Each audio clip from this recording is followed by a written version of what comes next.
You're listening to the She's Got Drive podcast, the podcast that inspires women to be the driver in their own life through the life and stories of Black women with drive.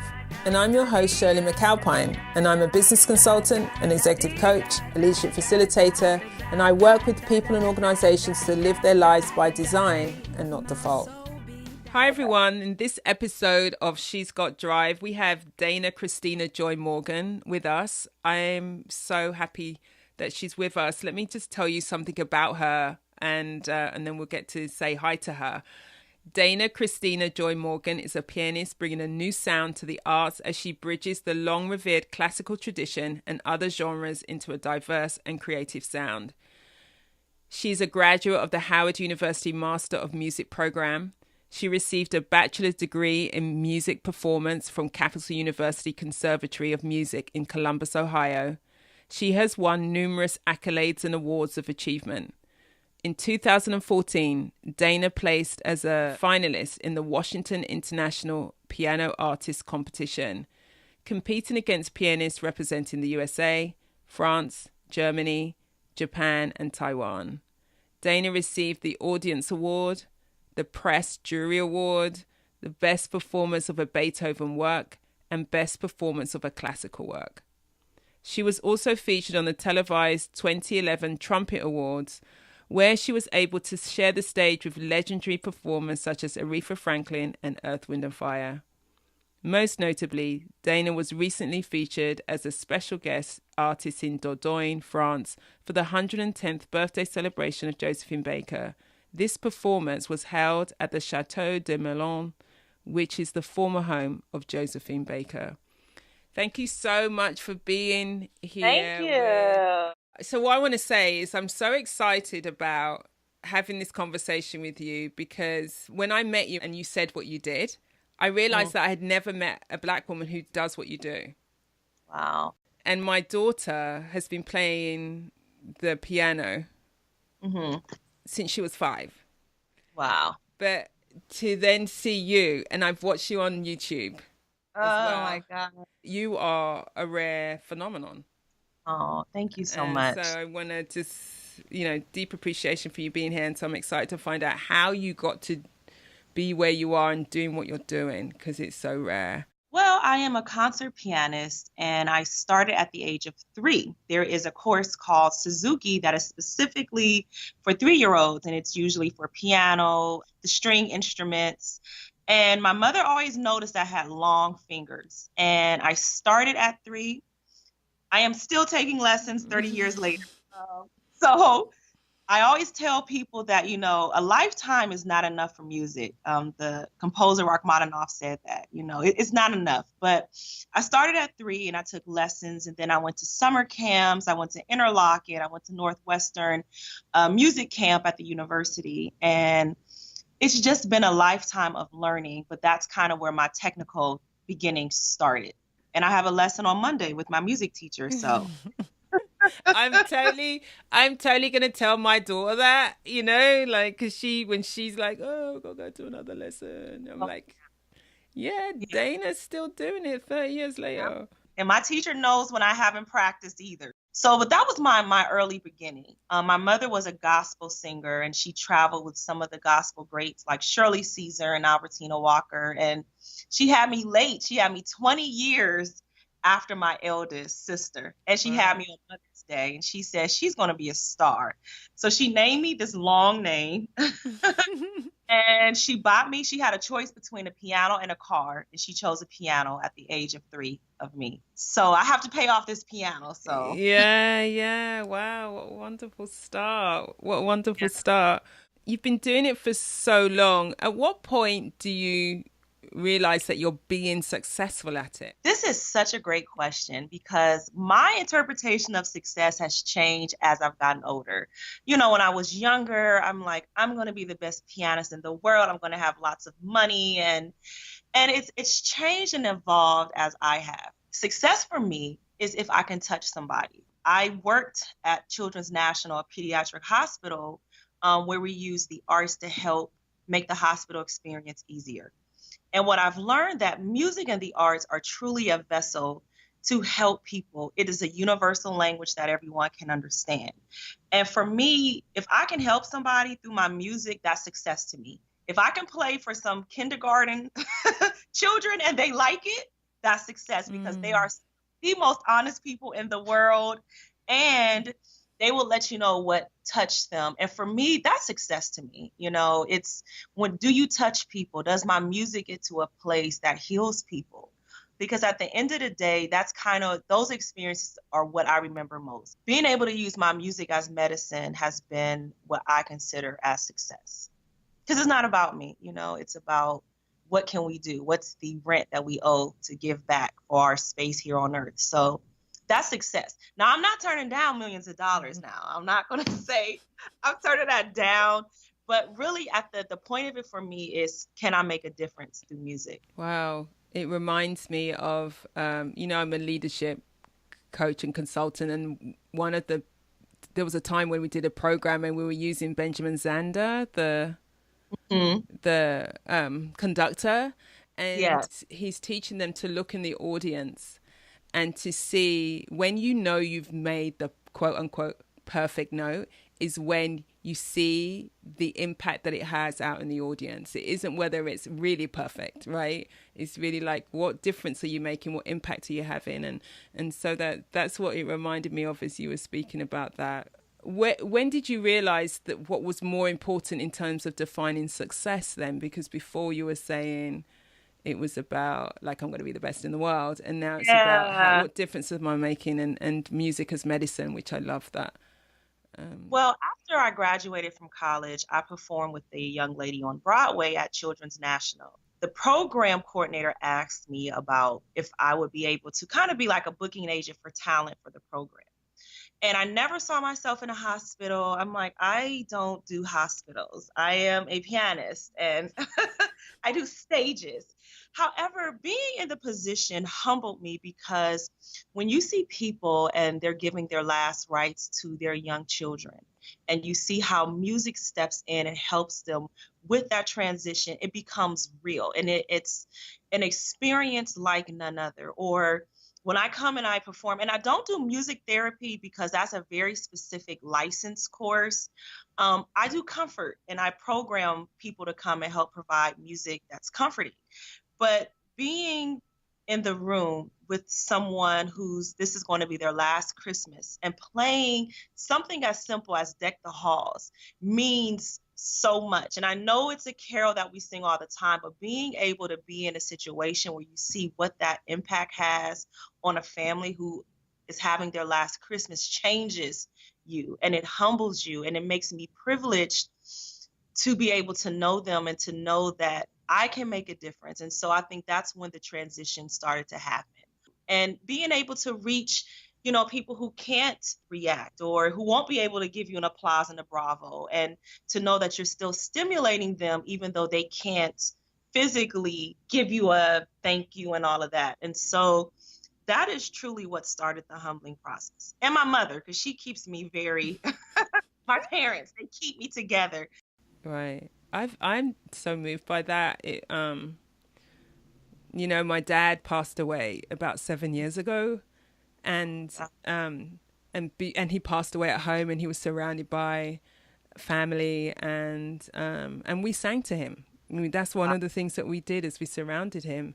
And so when you say that, I could just really see how powerful that is, and how transformational it is for you as well it is for the person who's in their last moments, and families who are in their acknowledging these last moments of life as we near the end. So, and that it has another power to when you speak about music as medicine. Again, it's like another deeper level of that when you speak to that. Yeah, thank you for that. No, thank you for, sharing, because, that's what music does. It takes you to that time and that place. And I'm sure that was a moment that you will forever remember. And so, I've been in situations like that, and to see that has really left an indelible mark, and it's kept me encouraged to always, sometimes when I don't feel like it, when I feel like it, to remember that I am just a vessel. People will remember this, and um, that's what I always go to. And before I play, I keep that in mind. I focus on how can I heal this person, or where do they need to hear this? And a lot of times it's not even the big concerto pieces. It's not the bait. Sometimes it's Twinkle, Twinkle, Little Star. And I have to say, even for me, of all the music I play, my most popular piece ever has been the Charlie Brown, Linus and Lucy. Like, I have gotten more accolades for playing that than I ever have for doing some of the other greats. So sometimes it's the simple things that make all the difference. It's Twinkle, Twinkle, Little Star, So, yeah. Yeah, that is I wasn't trying to get emotional so soon, but Listen, I didn't expect to get so emotional so soon. Really. Yeah. But that's such a great life lesson, isn't it? The simple things, Mm-hmm. and how we, our ambitions to be something, and it doesn't take away that to be that, but for us to remember what like truly really matters. Absolutely. What truly really matters. What would you say is your biggest accomplishment to date? My biggest accomplishment to date has not happened yet, but I can tell you some things that have been in the running. A few of the accomplishments are ones that I feel like had the biggest obstacles, and in the moment I felt like I could never make it happen. When I did the Josephine Baker Castle, it was random. I mean, I literally manifested it. I love Josephine Baker. I've always been a 1920s diva, everything. I met a performer who was French, and I'm going on and on about Josephine Baker because I do that to every French person I meet. And she said, "Oh, I think my cousin owns her castle." Like, easy. I'm like, impossible. Like, What? all the people on this earth. When I was 16, I appeared on the Apollo in New York, in Harlem. Mm-hmm. And I remember I was 16, but I was in the older category. First of all, I come dolled up in this Liberace gown with a long train. And I remember I was back there in the green room for like 10 hours or something. And when I came out, I almost forgot to do the log. And as a tradition, you have to rub the log. If not, you get booed. And so Steve Harvey was the host at the time. And I was going to do a classical piece on the Apollo. And I remember when I told him the title and my name, he totally made jokes like, whose mother named her all of those names? And can you tell me again what you're going to play? Like, he totally made light and joke, and the audience laughed. They didn't have a piano. I had to play a keyboard. And I just remember sitting on that keyboard and I tore it up. I mean, I played like my life depended on it. I didn't win, but I didn't also get booed. So they say if you can make it in New York, you can make it anywhere. Right. But what made it a big accomplishment for me was the challenges that I faced to get there. Someone stole things out of my car while I was there. I was back in the green room for a really long time without my mother, without any direction.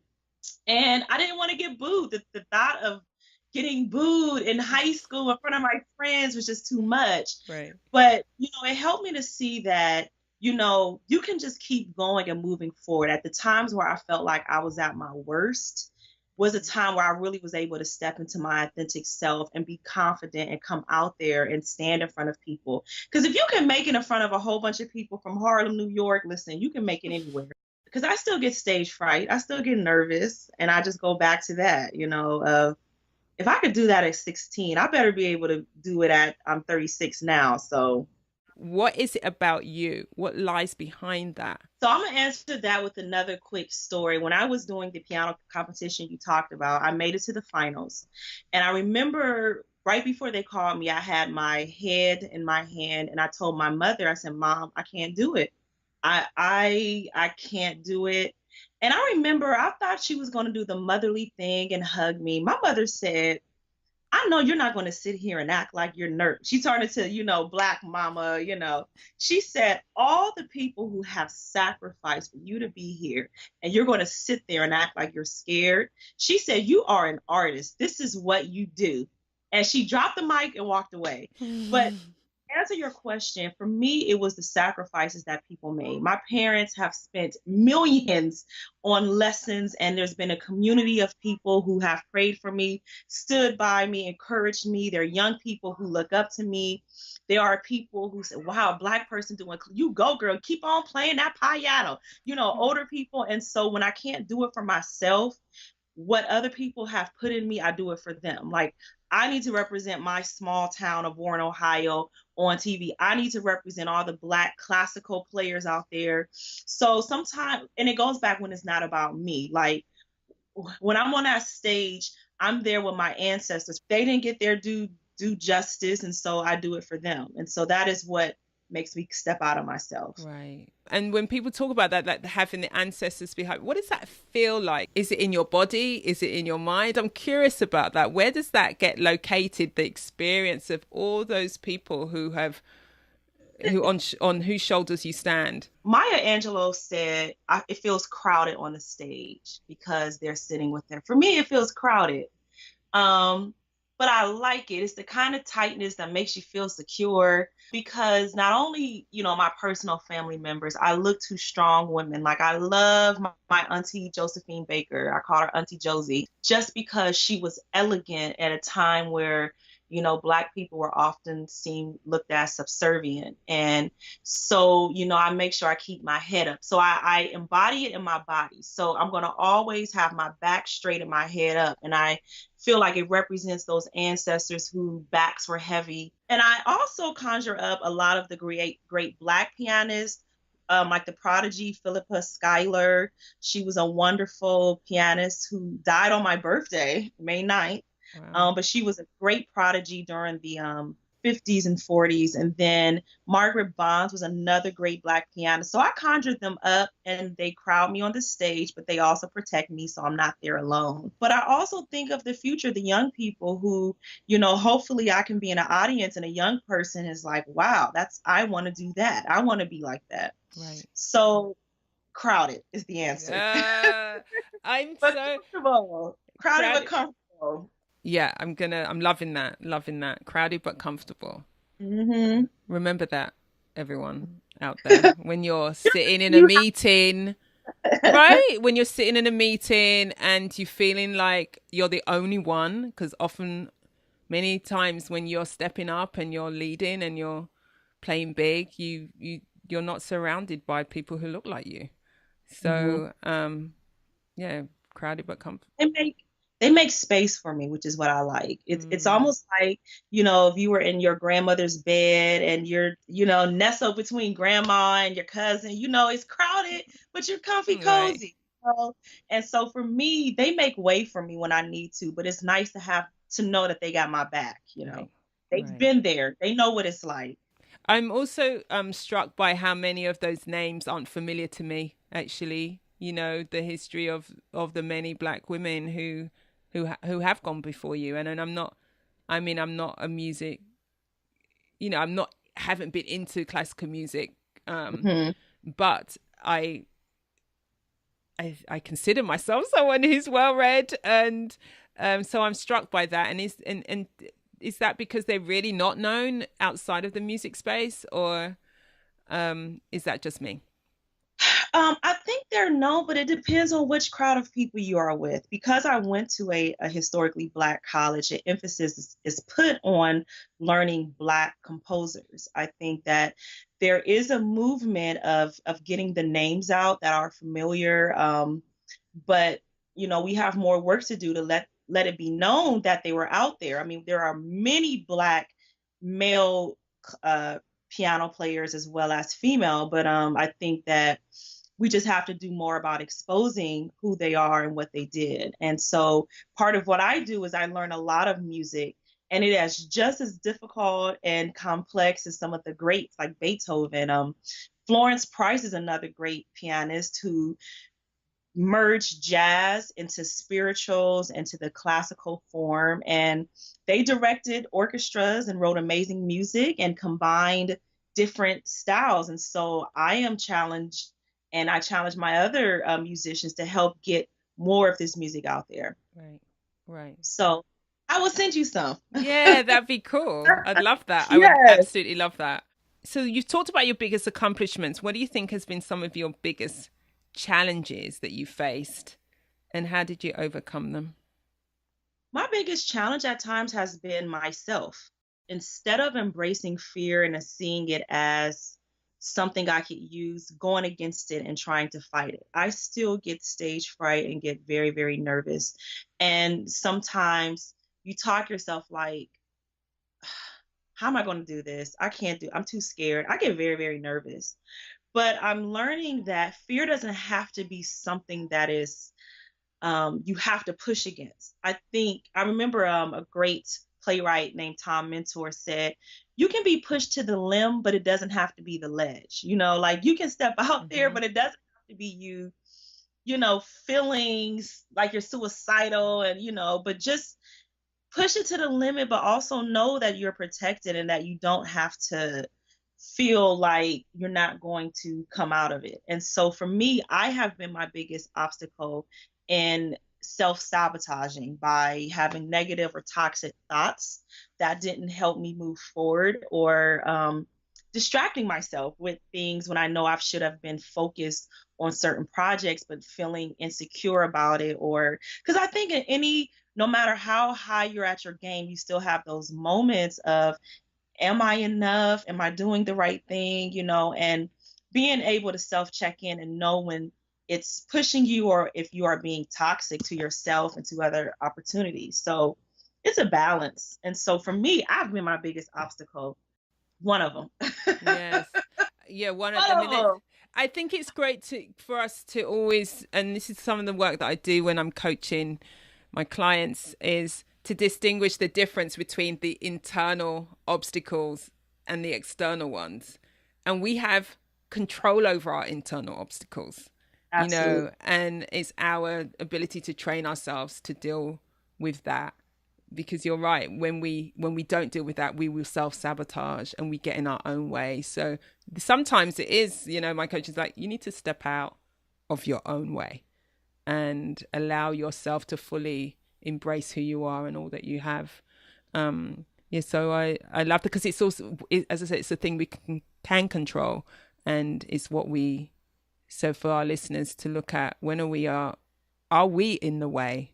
When we're looking at, I can't get there and I don't do this. But are we in our own way? And how do we get out of our own way so we can fully embrace what's possible? Because you also create, external, because I can give a lot of obstacles that have been challenging, but a lot of it also has been made worse because of my internal challenges. I experienced a lot of racism, and that's been a challenge, but I also know that balancing the two, because sometimes I'm like, was this a racial issue, or did I project that because I'm assuming because I'm a Black pianist, they think, and so that's what I mean, where is it really an internal or is it external, or am I projecting that? And so that's something I am working on. And you have to be honest with yourself and truthful. That's the biggest thing, know when, you need to kind of reevaluate what you're doing and how you're doing it. So it's because sometimes when that's happened to me, when I've had moments when I think, is this a race thing? I reach out to people that I love and care for me, and I care for them, and say, and can talk through and said, help me. People who will challenge me, not just people who are going to just agree with me, but people who can challenge me to say, I want to walk you through what happened. Help me understand. Am I seeing something that's not there? Or what are you sensing in this? So I can get a what I call a temperature reading on it. Because when we're in it, we can be so in it sometimes that we cannot see clearly. So having someone help me. I know my go-to Flo, my cousin Flo, my soul sister, she's the person I call when it's like, I need to talk to you about this. can you help me? And she will tell me, it's like, yeah, no, I don't think it was about that. I think that was all about you. Or she'll say, I think there's something in that. What is that? Let's look at it. And then how are you going to deal with it? So let me give you an example of that, and that's so true. I was at a university for a summer camp, and they were asking each student where they wanted to go for college. And I mentioned Howard University. And the teacher said, "What is that? Where is it? I've never heard of it. And why would you want to go there?" Well, for me, in Howard University graduates the most PhDs of Black people. And so how dare she not know, was that trying to be, and it ruminated in my mind to where I'm getting all worked up. And it was like, well, did she not really know? She may not have really known, but for me, it was like, how dare she? Right. Who doesn't know Howard, but it's great what you said, having a community to give you perspective. And, for music, it's like, why not Juilliard or Oberlin? And I could have really taken that opportunity and talked about the great pianists who have come out of Howard University and help her learn more about the community instead of just getting angry so that's what I'm talking about. Yeah, great example. That's a great example. What is it about how you work and that's allowing you to achieve? Talk us through that. For me, though, the best lesson I've learned is perfecting your practice. Growing up, you assume practicing 5-6 hours. Oh, I practice 8 hours. That is not effective. It's how perfect your practice is. Are you practicing the parts you already know? Or are you actually going and starting with the parts that aren't comfortable to you? And especially young pianists, they can play furlies. Then when it gets to the arpeggios, they slow all the way down. So learning how to really perfect practice, and not only just musically, but in your life, in your meditation, in your yoga. There's no point in practicing if you're not present. Part of wellness is really permeated in my practice. So how am I feeling? Like, am I having a really bad day? Do I need to take a minute to maybe play a hymn or play a song that's familiar before I just start? And checking in and seeing where I am. The temperature of my mood, determines. You can't separate your wellness and your personal from your practice. And so that's kind of how I start. I don't have to do 4 hours, but if I can do 2 hours where I'm really focused and present, it does a whole lot more for me. And I make it fun. Like, it doesn't have to just be so much fun. I have to make it fun. So I have some candelabra. I light the candles like Liberace or aromatherapy. I try to make it fun. Music is supposed to be fun. Practice can be fun. Everything doesn't have to be hard work. And, we can work smart sometimes. And I feel when you're relaxed and you're slow, you're open to receiving, you're open to giving. And when I'm looking forward to it, that's my best practice, In those difficult moments, what do you do? Where do you reach to? Sometimes it calls for just a breath. Breathing is what you do in your most difficult. It's the first thing you do when you come into this world and the last thing you do when you go out. So it's a lot to be said. When you're in pain, you breathe. And I remember a yoga class where the teacher said, breathe through the difficult places. And I remember that. It gives me a chance to kind of check back in and like, what is it that I need? Sometimes I need to go and, grab something to eat and come back and refocus. But just have a space to stand still. Sometimes you just have to stand still and acknowledge, what, this is really difficult. Beethoven tests my patience a lot. Beethoven would give you one measure that is impossible. You can play the piece and there's one measure that is impossible. And you know what? Sometimes I just need to be able to acknowledge that and scream and fuss about it, and then have have some cheese and my grapes and come back to it, I love that. I'm loving most of what you're saying, actually. I'm having such a good time. If you had to identify or say what your guiding principles are for yourself and your life that help you navigate, what would they be? One of my favorites is by Rachmaninoff, and I shared a little bit, but he says, music is enough for a lifetime, but a lifetime is not enough for music. I don't care how great you are, you will never know everything you need to know. And so you you don't have to know everything. You keep practicing, you keep moving, because there's always more to know. And so for me, when I get frustrated, I realize music has been around since the beginning of time, and people have loved it, struggled with it, used it, hated it, used it as motivation. And so I just keep remembering that I just have to keep going, and that there is no, for me, a height, because I'm always going to learn. There's always more. I'm not going to know everything. I'm never going to be like, I know everything, And so that's encouraging to me, because those times I feel weak, it's like, listen, I have a lifetime to get this right.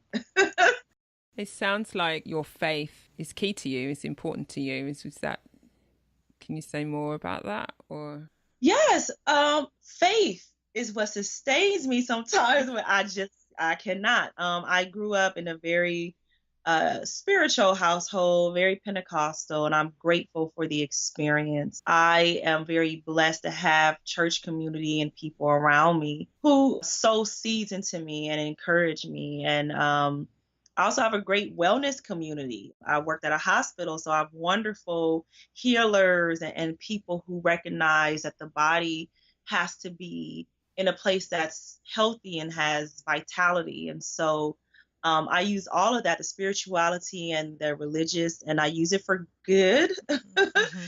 And they help keep the faith, because sometimes your faith can be tested, and they remind me about why I have to keep going, even at times where I don't feel like I want to keep going, or it may be challenging. So I'm thankful for having that community as well.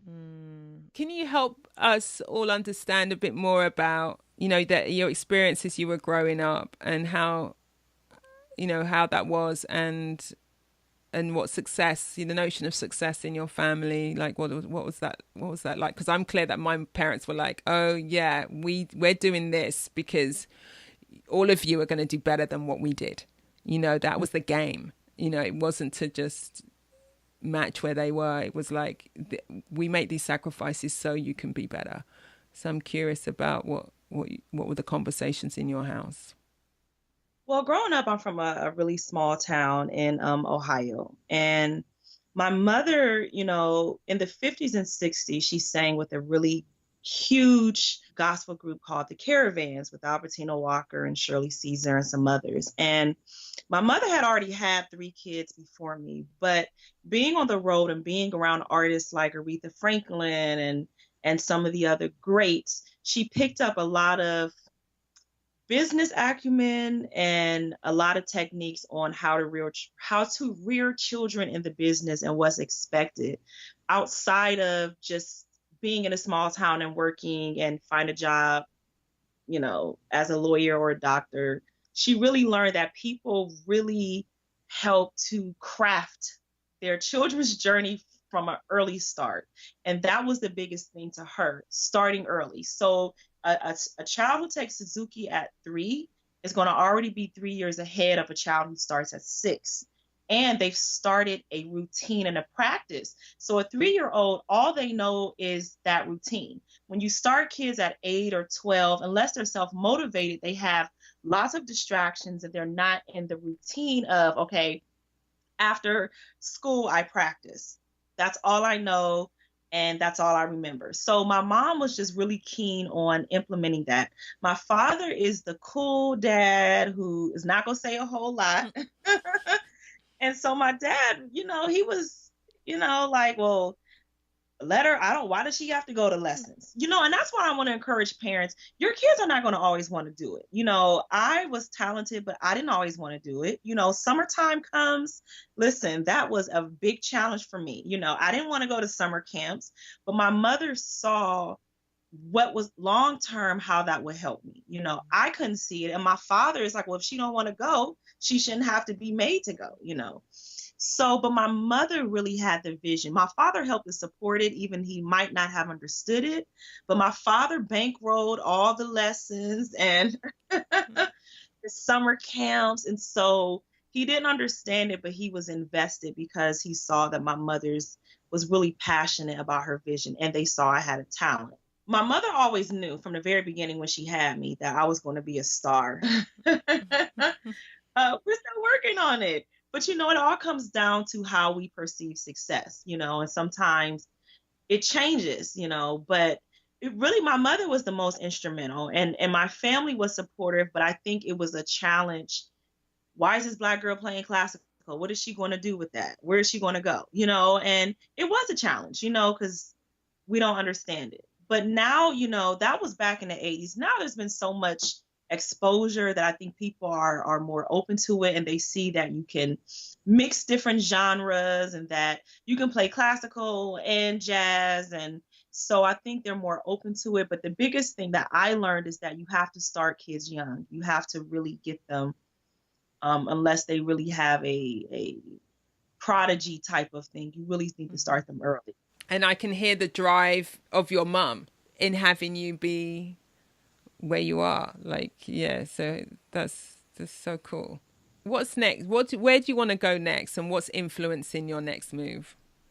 Young people are influencing my next move. I'm really trying to work on building my own foundation to where I expose more young people to the arts. I would love to be able to take young people to the Kennedy Center and to the Washington Ballet and to Josephine Baker's castle in France, and just finding ways of doing that and seeing what is the need. I also mentor a lot of young people. I work with a group called Young Scholar Musicians. It's a lot of young pianists. And so I look forward to doing a lot more charity work like that. I do a lot, but I'm looking forward to creating my own. And I'm also looking forward to doing a lot more international performing. I do a lot of work in France, but I'm looking forward to traveling to Italy and doing some one-woman shows. I always think that I was supposed to be a showgirl in Vegas. So Liberace has always been one of my muses. So I want to create shows that are very decadent and over the top, but great music and great energy. So we have to watch and see what happens, but you will be the first to know. Yay! The vision and the game is big and completely doable, right? That's the thing. Like, play big. Like, when I say game, do you know what I mean by that? Yeah. So just like, Yes. we can create our own game in our life that we want to play, and that's a big game to play, and it's an inspiring game to play. Is there anything you had to not do in order to be successful? What did you not do? I wasn't able to go outside after school. And I had to get up at 5 a.m. So the dedication, I wasn't able to do a lot of extracurricular free time things in school. And it made me angry, and I was very upset. I got up every morning at 5 to practice before I went to school, and I practiced after I went to school. And my lessons were 2 hours. And so, I sacrificed a lot of extracurricular. But I was very social, so I was able to do things. But one summer I went to Northwestern for the whole summer, and then I went to Interlochen. So, at the time I didn't want to do it, and I was very, very upset. But, you do kind of sacrifice some of your time and some of your extracurricular. But I found that it kept me busy and it kept me out of trouble. So being kept out of trouble is what kept me successful. So that's, I think at the time, young people don't see it. You don't see it. The community and older people and people who know, they know why it's important, but I didn't see it. Right. And even in college, I couldn't be everything and I couldn't be everywhere, but I have a very thriving social circle. I have so many hobbies outside of music that I really love. Like, I don't feel just committed to doing music. I was a photographer for a while. I used to dance a lot, although not professionally. It balanced itself out. And I think sometimes you have to sacrifice this, but then later on you can, come back to it. And so, yeah, I think that, being kept out of a lot of things kept me from getting into some things I should not have. Yeah. And if you had to say 3 things that without which you would not be here today, what would they be? Oof. My parents, because they helped mold. I mean, not only did they create me, they molded me and they allowed me the freedom to be who I was. Even though I was a pianist and I did classical, they allowed me to play gospel or jazz or indulge whatever thing I was doing, and I really appreciate that. The second thing is fun. I am a fun person, and I enjoy having fun. I love to laugh, and I love the art of conversation, and I love people. And that is what motivates me. And music and art, that is what inspires me. When I worked at the hospital, we will always say the doctors save lives, but the arts give people something to live for. Music and art has a way of helping you when you feel down, when you feel happy, when every different shade of your personality, music can help come in. And I wouldn't be anywhere without music or art, or having that stimulation of something that is inspirational and colorful and makes you think. And so those are the things that make me. I think that's what I'm made of. So if you were going to speak to a younger Dana who is 15 and doesn't want to practice today, Ooh. What would you say to her? When you're not practicing, someone else is. That was a tweetable, as they call. Yeah, that's very concise. When you're not practicing, someone else is. Right. I love that. Mm-hmm. I love that. Totally. Mm-hmm. Totally. I think we're at the end, and we're going to end on that. Yes. Yes. It is such a lesson for, what drives us can be that, Mm-hmm. Thank you so much. It was such a wonderful interview with you, and getting to understand more about you and what you do and how you do it, and and what drives you and has driven you for many, many years. And who knew I was going to get totally moved in it, and so early on in the interview as well. It's been a real privilege. Thank you so much. Thank you for this journey. You never know where it will take you, but it's just as important to have this as it is to reach the destination. So thank you for helping drive me here. I'm so excited for what you are doing, and I know the best is yet to come for you. So I'll stay tuned. Thank you. Thank you. Yay. So Dana and I would love to hear from you. And if of all that you heard today that Dana shared, what is the most significant thing that you're taking away? What light bulb moment did you have? What insight did you have for your own life?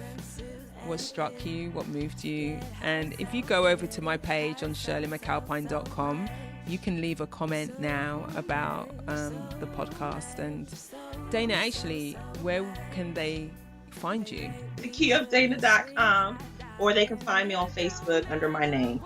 Great. Dana Tina Joy Morgan. Cool. So be in contact with Dana if you want to. I'm certainly going to be looking up all those people she mentioned too. She's going to be sending me some music. Go over to my page, and also if you're interested, you can download a top tips from me on how to be a woman with drive that's come out of my experience of coaching many, many women over the years. So if you're also interested in finding a top tips on how to be a woman with drive in addition to Dana's wisdom, then head over to shirleymcalpine.com. Thanks. Go well, stay well. Until next week. She's Got Drive is produced by Cassandra Voltalina, music by the awesome female band Blonde. If you want to connect with me, go online, follow me on Instagram at Shirley McAlpine Consulting, or I'm on Twitter at Shirley McAlpine. You can always head over to our Facebook page, She's Got Drive. I'd love to hear from you there. If you're loving the show, why don't you subscribe on iTunes so you can get automatic downloads each week when a new episode is published. I'd love you to give a review if you're feeling it too. And head over to my page on shirleymcalpine.com. If you head over to the website, then you can get a download of How to Be a Woman with Drive.